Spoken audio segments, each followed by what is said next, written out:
So this is a really good time for us to introduce our next guest, Tracey Wiltgen of Mediation Center of the Pacific. Tracey, you have been critical in this piece, and you were part of the stakeholder group that Rep. Hashimoto put together. Throughout the pandemic, what were some of the stories you were hearing about the challenges facing tenants and the challenges facing landlords? So, and as you say, there were challenges facing both. Tenants were afraid. They didn't want to talk to their landlords because they didn't know what to say to them if they didn't have funding to pay the landlord. Some were trying to take money out of their savings or borrow to at least pay part of the rent, but they were just very scared and not knowing, how to move forward. And of course, landlords were frustrated. They need to have money to be able to pay for their bills and maintain the property.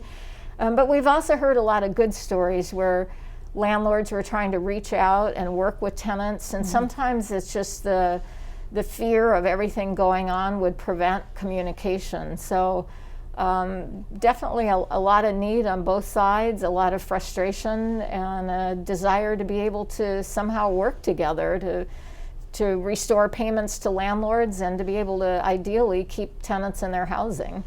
So, one of the concerns as we were developing this legislation was going to be the crush on the court system.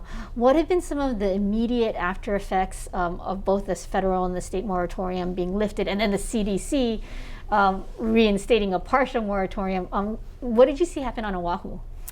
So we anticipated originally, when the state moratorium ended, to receive at least 1,000 to 1,500 notices really quickly. And with the CDC moratorium in place, then there was a lot of confusion, as Representative Hashimoto has stated. We have still received notices. Right now we've received about 250 notices from landlords who also provided the notices to their tenants. And we have reached out to the tenants, and we actually have scheduled about 56 mediations to date. Some of the mediations have been conducted. And interestingly, a lot of the landlords who filed the notices, they also provided to the tenants a copy of the CDC declaration. So gave the tenant the opportunity to complete it and fill it out and provide it back to the landlord if they met the requirements. So there are a lot of landlords and tenants attempting to work together.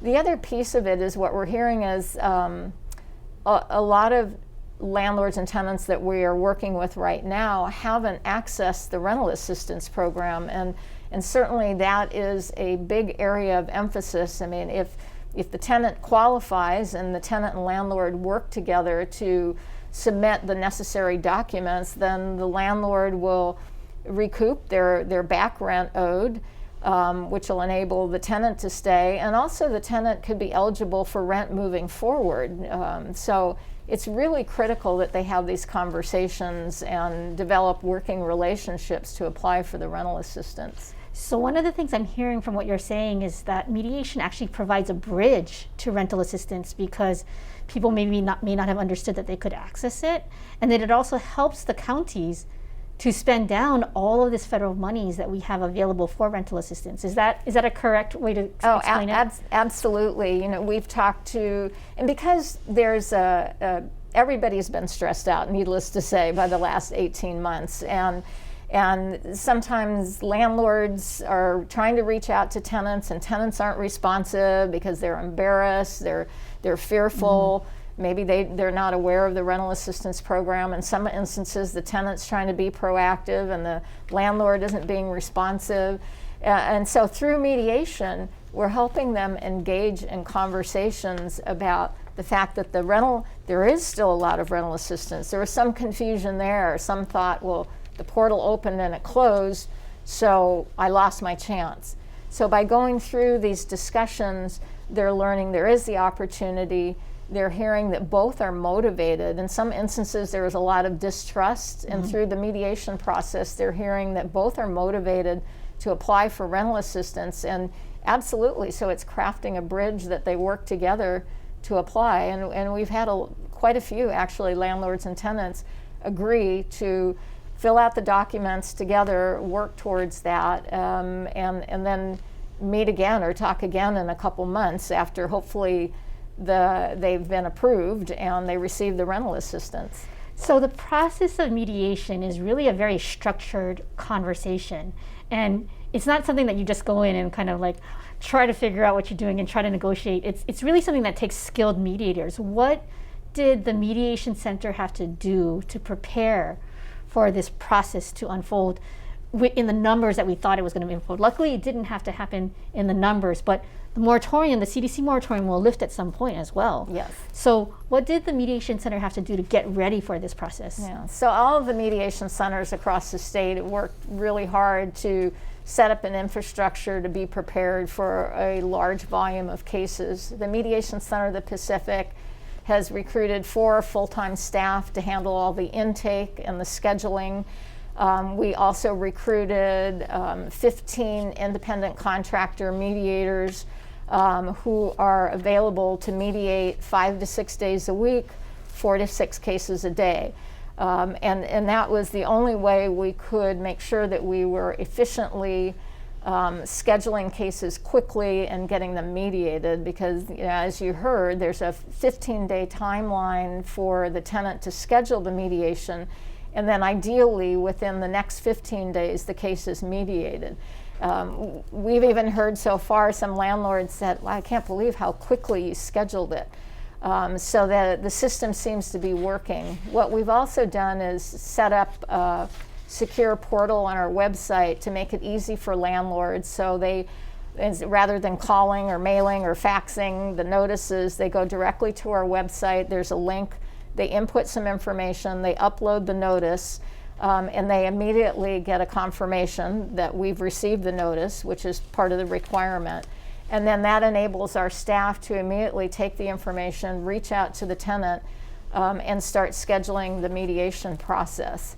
So we have really tried to streamline the mediation process and the scheduling to enable tenants and landlords to get into mediation. And then predominantly, well, and actually right now with the higher COVID numbers, all of them are being conducted remotely via Zoom. And what we have done, though, to make mediation accessible for those who might not have the appropriate equipment or bandwidth or maybe comfort level, they can come to our office. We're located on Young Street, and we have 3 large private mediation rooms with equipment, so they can be in a room. So a landlord or a tenant without the equipment can be in a room by themselves using our equipment with support from our staff.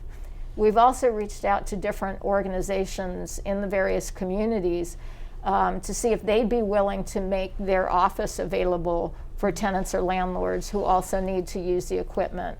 So that's also another opportunity to make it easily accessible. Hopefully when the numbers go down for individuals who just aren't comfortable with remote, we can have limited face-to-face again. So we've talked about and thrown this word around in mediation. What exactly for our viewers is mediation? What are the steps in mediation that's going to help them navigate this process? That's a great question, because I think most people, unless you've been through the process, don't understand how mediation works.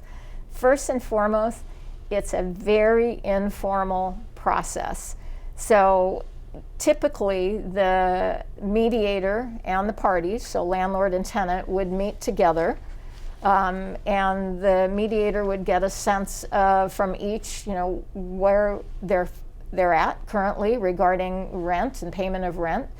And then the mediator will meet with them in private sessions. And this is part of the power of the process. If there's discomfort or they want to say things that they don't want the other person to hear.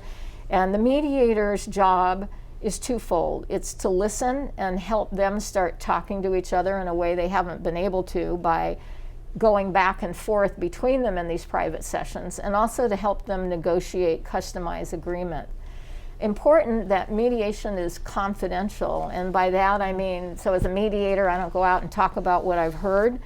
If it ends up in court, any offers that they made or potential settlements that they came close to but then didn't happen can't be used against them later in court. So that's an important piece. So prior to the mediation that's scheduled, the landlord and tenant are given a confidentiality agreement to sign. It's all electronic signature. And the mediator will go over this again. But it's really a process that is more about talking and putting things on the table and having that mediator help convey messages that are hard to convey and help them look at their situation and come up with agreements. If they're able to reach an agreement, the mediator will memorialize it for them, and again, they'll sign off on it, so they each have a signed copy of what they agreed to.